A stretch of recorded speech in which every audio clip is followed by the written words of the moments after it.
Okay, so now we have discussed enough about the composite functions or the composition of the functions as well.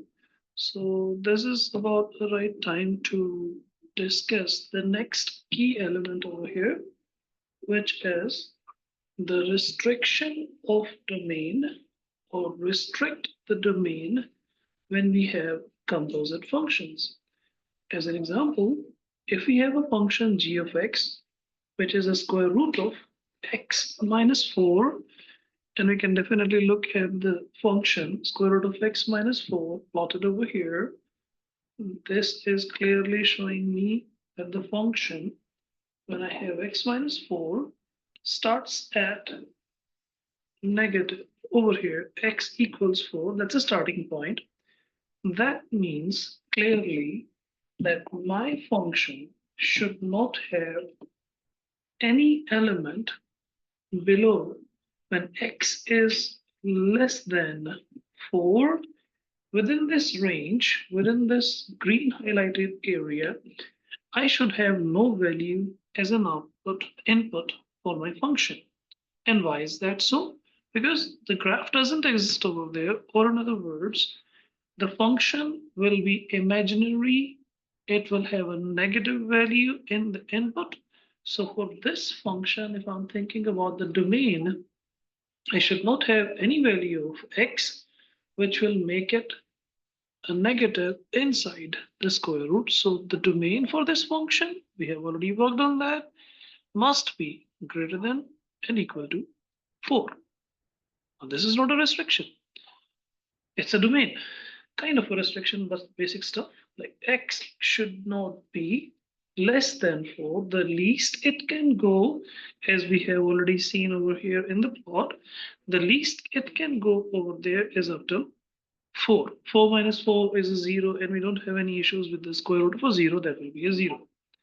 Now, the point that we are discussing over here, what will happen if I have another function, which is h of x, and that works like a domain of my main function. If g of h of x is into consideration, then what will happen? Because this h of x now, because of the composite functions, has become the domain of the other function, which is g.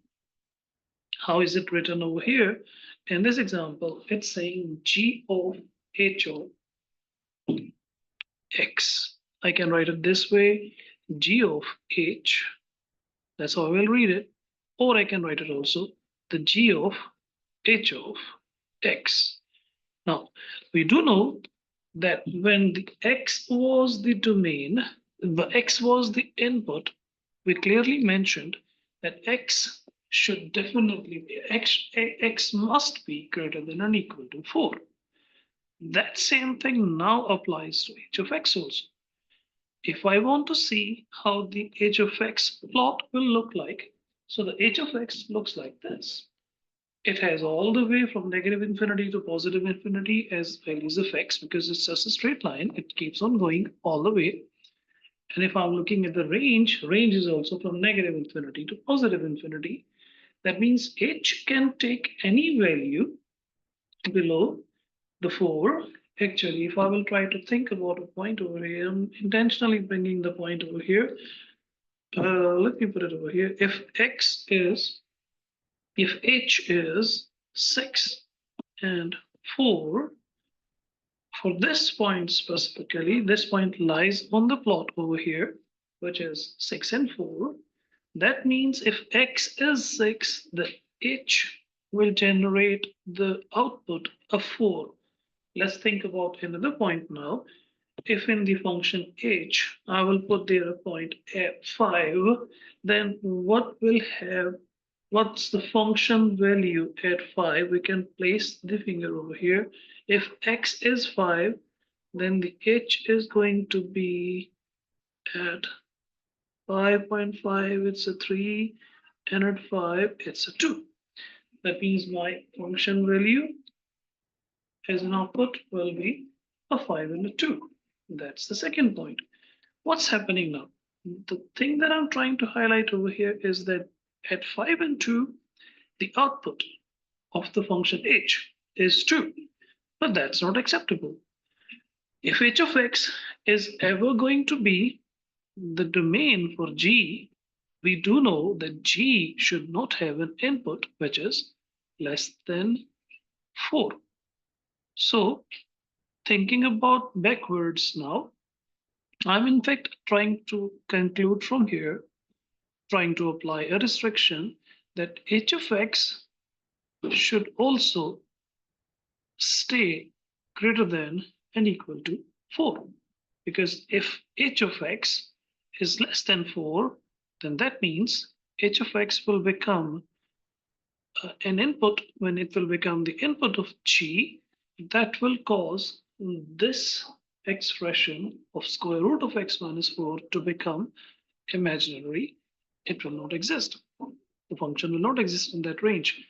So the best way to think about what restriction to be applied on this is, let's you solve the expression of h of x within this inequality. So I will replace the h of x over there and I will put over there 2x minus 8.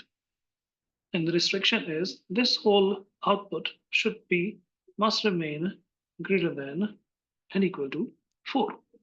Now, we do know how to simplify the expressions which are written as an algebraic expression or an inequality. So algebraic inequality over here, I need to separate the x from everything else.